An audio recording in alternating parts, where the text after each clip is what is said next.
जनपद संभल में 24 नवंबर 2024 को हुई हिंसा के संबंध में अभी तक कुल 12 अभियोग पंजीकृत हुए हैं। उसमें 7 अभियोग थाना कोतवाली संभल पर पंजीकृत हुए थे, 4 अभियोग थाना नखासा में पंजीकृत हुए थे और 10 एफआईआर जनपद मुरादाबाद में पंजीकृत हुई थी, जिसको बाद में थाना संभल पर पंजीकृत किया गया था। तो अभी तक कुल 12 अभियोग पंजीकृत हुए थे। उसमें से 6 अभियोगों में पुलिस द्वारा चार्जशीट लगा दी गई है, जिसमें सबसे पहले जो 2 अभियोग जो लिखे गए थे उसमें हमारे उप निरीक्षक शाह फैसल जो कि दीपा सराय चौकी प्रभारी थे, इनकी पर्सनल बुलेट और एक सरकारी लेपर्ड, इन दोनों गाड़ियों को आग लगाने का प्रयास उपद्रवियों द्वारा किया गया, जिसमें सरकारी लेपर्ड है वो जल गई और शाह फैसल की जो बाइक है उसको जलने से बचा लिया गया। उसमें सीसीटीवी फुटेज और अन्य चीज़ों के आधार पर अभियोग पंजीकृत किया गया और टोटल 23 लोगों के खिलाफ इस केस के अंदर है वो चार्जशीट हुए हैं। दूसरा अभियोग थाना नखासा पे संजीव कुमार सोम है, ये हमारे पीआरओ हैं।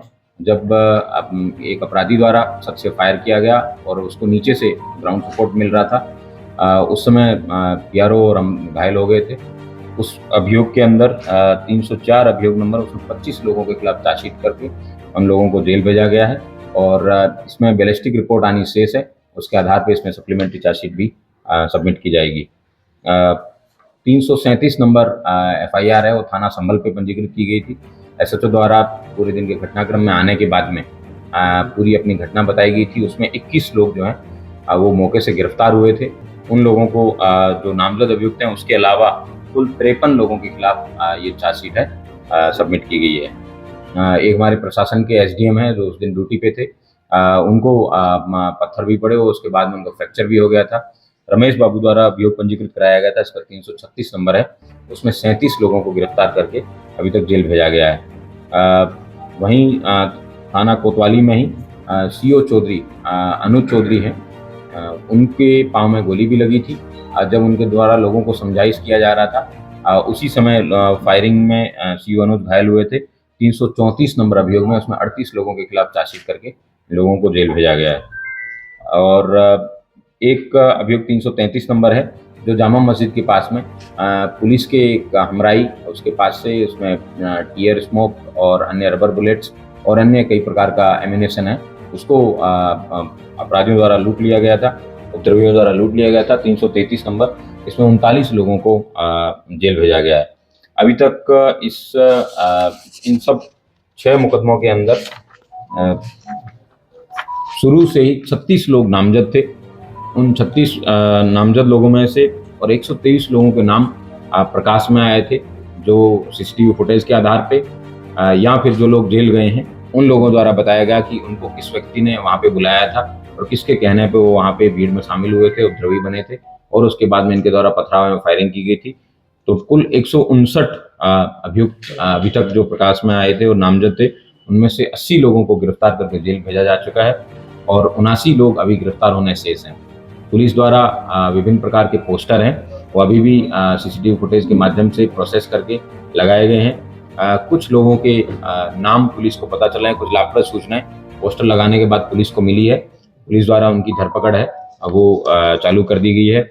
अभी तक जितने भी जो कुल 12 मुकदमे जो लिखे गए हैं उसमें एक 9mm की पिस्टल, एक मैगजीन और 3 32 बोर की पिस्टल और मैगजीन और 315 बोर के 4 तमंचे और 12 बोर के 3 तमंचे पुलिस द्वारा इन लोगों को से रिकवर किए गए हैं।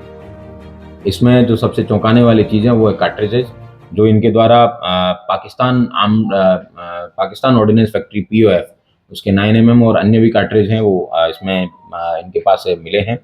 ब्रिटेन, अमेरिका, जर्मनी हैं। ब्रिटेन, अमेरिका, जर्मनी और चेकोस्लोवाकिया के कल आपने एविडेंस रिकवरीज जो हैं गुलाम नाम के व्यक्ति के पास से देखी थी। तो इस तरीके के तमाम अवैध असला और कारतूस है इन लोगों के पास बरामद हुए हैं। पुलिस द्वारा मेरिट के आधार पे एकदम ट्रांसपेरेंट इन्वेस्टिगेशन किया जा रहा है और किसी भी व्यक्ति जिसको संदेह के आधार पे जेल नहीं भेजा जा रहा है। पुख्ता सबूत होने के बाद ही पुलिस द्वारा है अभियुक्तों के खिलाफ कार्रवाई की जा रही है। संदेह के आधार पे अगर कोई व्यक्ति है, थोड़ा बहुत सस्पिशियस भी है, लेकिन अगर पुलिस श्योर नहीं है तो ऐसे व्यक्ति को संदेह का लाभ भी दिया जा रहा है और उन लोगों को है इस तरीके के मुकदमों में बरी भी किया जा रहा है। तो मैं उम्मीद करता हूं कि पुलिस द्वारा अभी तक जितने भी 6 अभियोग इनको चार्जशीट किया गया है, इसमें बैलिस्टिक रिपोर्ट आने के बाद में बाकी अन्य जो 6 मुकदमे हैं उनमें भी विवेचना करके अग्रिम विधिक कार्रवाई सुनिश्चित की जाएगी। दुबई में बैठा गैंगस्टर सारिक साठा का नाम संबल हिंसा में आ रहा है, किस तरह से उसके खिलाफ कार्रवाई की हुई है पुलिस की? कोई भी व्यक्ति भारत गणराज्य की सीमा से बाहर भी बैठ के भारत में किसी भी गतिविधि को, लीगल एक्टिविटी को अंजाम देता है, फॉर एग्जांपल कोई एक्स व्यक्ति है, वो किसी अन्य देश में बैठ के वाई व्यक्ति को बताता है कि आपको वहाँ जाके मर्डर करना है, तो उसमें एक्स और वाई दोनों इक्वली अकाउंटेबल होंगे। ये 48 BNS सेक्शन है, वो इस बात को परमिट करता है।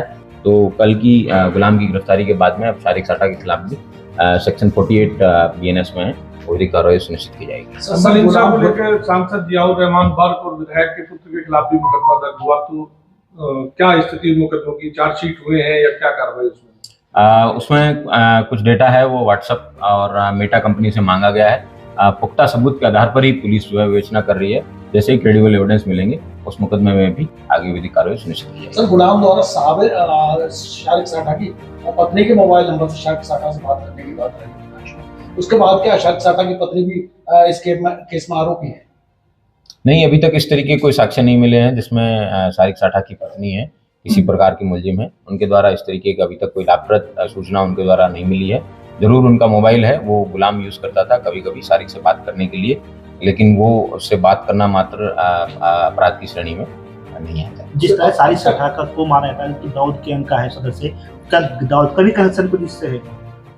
उसके बारे में अभी कोई लाभप्रद सूचना नहीं मिली है, लेकिन जब सारिक साठा से पूछताछ की जाएगी, जब कभी भविष्य में अगर वो उसका प्रत्यर्पण होता है या फिर उसको लोकेट किया जाता है पर्टिकुलरली कहाँ पे है वो, उसके बाद में इस क्वेश्चन का मैं कर देता हूँ। सर, जिस तरह से गुलाम ने सांसद का नाम लिया है, नजर किया है, तो क्या आपको सांसद को गिरफ्तारी की रोक है, उसको लेकर आगे कोई कार्रवाई होगी?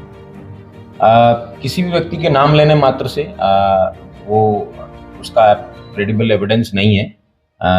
अगर उसमें कोई साक्ष्य मिलता है, उसके द्वारा ये बताया गया था कि 2014 में तो तत्कालीन सांसद थे, उनके बताए अनुसार उन्होंने और उनके जो प्रतिद्वंदी थे उनके ऊपर फायरिंग की थी। वो मुकदमा है, वो पब्लिक डोमेन में है, सभी को उसकी जानकारी है। वो उसमें अभियोग जो पंजीकृत किया गया था, जिसमें 7 CLA में मुकदमा पंजीकृत हुआ था।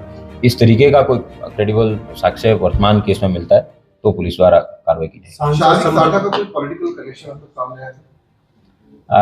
सारिक साठा द्वारा जब वो भारत में था उस समय तत्कालीन जो सांसद थे उनके कहे अनुसार उन्होंने सोहेल इकबाल नामक व्यक्ति के ऊपर फायरिंग भी कराई थी। उसका अभियोग जो है वो 3 मार्च 2014 को यहाँ पे थाना कोतवाली संभल में पंजीकृत किया गया था। आपके साथ में FIR भी उसकी शेयर कर दी जाएगी। लेकिन उसके अलावा अभी तक इस तरीके का कोई प्रकाश में नहीं आया। लेकिन गुलाम ने पूछताछ में जरूर बताया कि हमें जो क्रिमिनल प्रोटेक्शन है वो यहाँ पे दिया जाता था और उसके बदले में जब कभी भी चुनाव में किसी प्रकार की भी सहायता है वो हम सब लोगों द्वारा दी जाए। सर, एक सवाल पूछना चाहूंगा, दिल्ली के वकील को लेकर जिक्र हुआ था, वो खबर काफी चर्चा में है। जिस तरह से गुलाम ने कुछ शूटर्स को हथियार दिए थे, क्या वो जो शूटर्स थे वो प्रोफेशनल शूटर्स थे और क्या उनकी हत्या करने की साजिश थी? उसके बयान से हिसाब होता है। बिल्कुल। तो मुल्ला अफरोज नामक व्यक्ति है, उसके साथ में घटना से पूर्व व्हाट्सएप पे पिस्टल्स के फोटोज हैं वो एक्सचेंज किए गए हैं और वो वही पिस्टल है जो पिस्टल रिकवर भी हुई थी। तो यह अपने आप में एक क्रेडिबल एविडेंस है जिसके आधार पर आप बता सकते हैं कि गुलाम जो है वो मुल्ला अफरोज से पूर्व से भी टच में था, उनके बीच में पिस्टल्स का आदान प्रदान भी होता था और वही पिस्टल जो है इसके पास से रिकवर भी हुई है।